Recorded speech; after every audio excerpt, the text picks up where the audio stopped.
다음은 사정법의 마지막으로 정관법입니다. 이 정관법이라는 것은 체험하는 방법인데요. 제가 진리의식을 바탕으로 체험을 하는 것이다, 이렇게 정명을 해보았습니다. 이 상제님께서는 이렇게 말씀해 주셨습니다. 심주라는 기둥이 허망하면 분각에 이리 자빠지고 저리 자빠지고 하지만은 도심줄을 복중해서 턱 밑까지 단단히 받쳐놓으면 아무리 요동해도 꿈쩍도 아니하며 부디 영구장생하는 도심줄을 잘 가지라. 천지집을 지으려면 기둥이 완전히 서야 천지공사가 무궁하리라, 이렇게 말씀해 주셨습니다. 사람에게는 진리를 깨닫기 위해서 공부를 하게 되고, 공부를 하다 보면은 내 마음속에 진리의 기둥, 도심주가 만들어진다는 것입니다. 사람이 건강을 잃게 되면은 이 마음속에 심주가 작아져서 남의 말에 쉽게 현혹되게 됩니다. 마찬가지로 내 마음속에 있는 기둥을 진리로서 세워두면은 어떠한 천지 마신이 달려들어도, 어떤 삿된 것이 내 마음을 움직이려고 하여도, 내 마음을 움직이려고 해도 그 기둥이 무너지지 않기 때문에 자신을 보호할 수가 있는 것이죠. 수행하는 사람은 이 마신의 밥이 되지 않는 것이, 이 수행하는 사람들은 이 마신을 이겨내는 것이 너무나도 중요한 것입니다.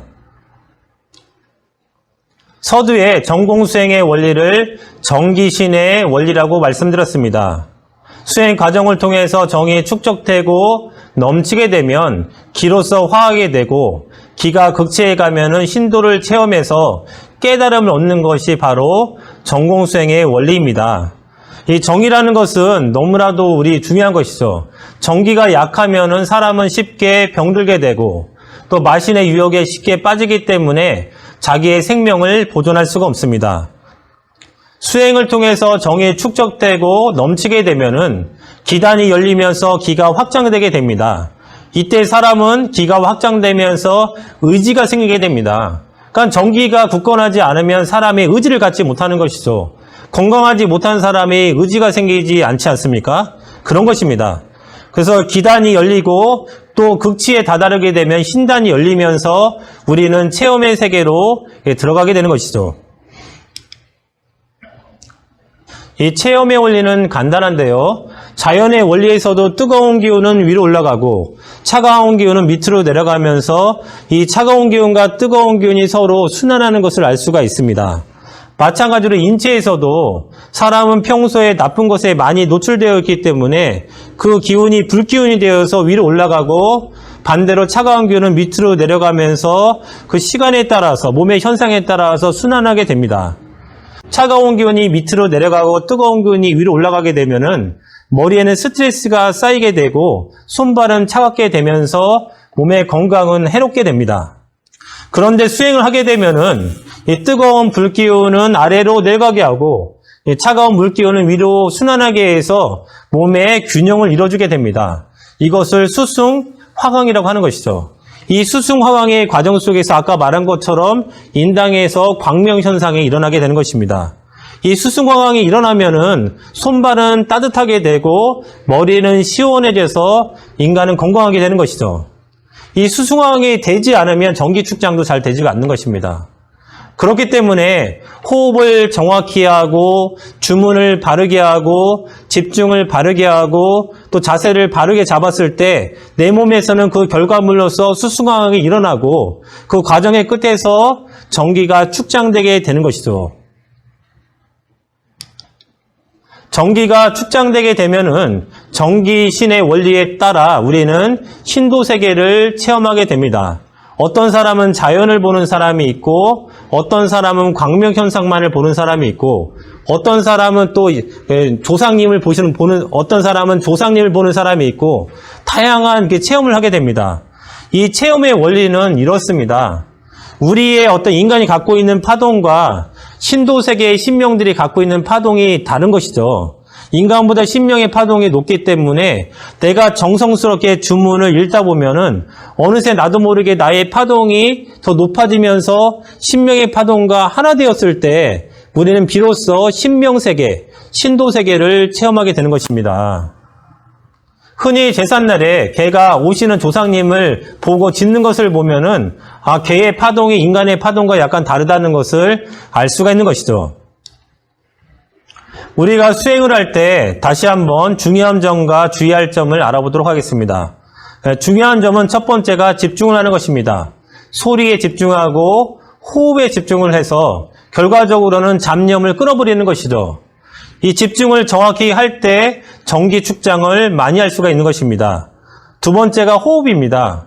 주문 자체가 우주의 생명의 덩어리라 하더라도 이 덩어리를 내 몸속에 축적하는 호흡이라는 도구가 없다면 전기를 많이 모을 수가 없는 것입니다. 호흡을 깊이 하단장까지 끌어내리고 다시 깊게 내쉬면서 우리는 전기를 많이 모을 수가 있고, 또 하나가 뭐냐면은 제대로 수행하겠다는 의지를 갖는 것이죠. 의지가 없으면은 딴 생각을 하기 때문에 잡념을 많이 갖게 됩니다. 마지막으로 리듬입니다. 호흡과 주문 소리가 하나 되어서 리듬 있게 아름다운 소리를 내는 것이 너무나도 중요한 것이죠. 그리고 주의할 점은 첫 번째가 불신입니다. 그러니까 믿지 않고 있는 것이죠.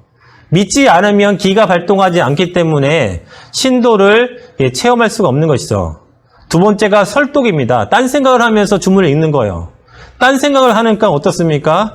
딴 생각 자체가 잡념이 되고 주문에 집중할 수 없기 때문에 정기 축장이 되질 않죠.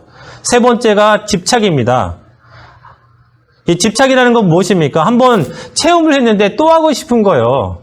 근데 그런 것들이 이제 잡념이 되어서 집중에 많은 부정적인 요소를 만들게 됩니다. 네 번째가 환희예요. 한번 수행이 잘 되는 과정 속에서 광명도 체험하게 되고 신명도 체험했는데 거기에 마음을 뺏겨서 가벼워지는 것이죠.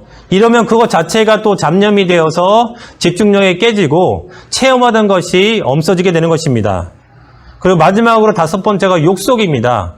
아직 내가 수행한 경험이 많지 않은데 너무 많은 것을 바라는 것이죠.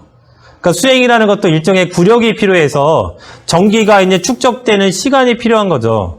그래서 욕심을 갖지 말고 상제님 말씀처럼 누구라도 정성을 가지고 수행을 하다 보면은 어느 순간에 체험의 세계에 들어가게 되는 것입니다. 수행이라는 것은 우주 여름철에 사는 인간이 살아남기 위한 과정 속에서 죄와 원한을 짓게 되고 그 과정 속에서 하늘로부터 받아내린 광명과 하나님의 마음을 잃게 됩니다. 잃어버린 하나님의 마음과 천지의 광명을 회복해서 우주 절대자 상님께서 인간 열매를 맺고자 하는 그 진리의 목적을 깨우쳐서 함께 천지의 목적을 실현하는 완전한 인간, 그것을 태일의 인간이라고 합니다. 완전한 태일의 인간으로 거듭나는 것이 바로 수행의 진정한 목적인 것입니다. 여러분도 저와 함께 증산도의 전공수행법을 배워서 우주의 꿈을 실현하는 그런 삶을 사시기를 간절히 기원합니다. 감사합니다.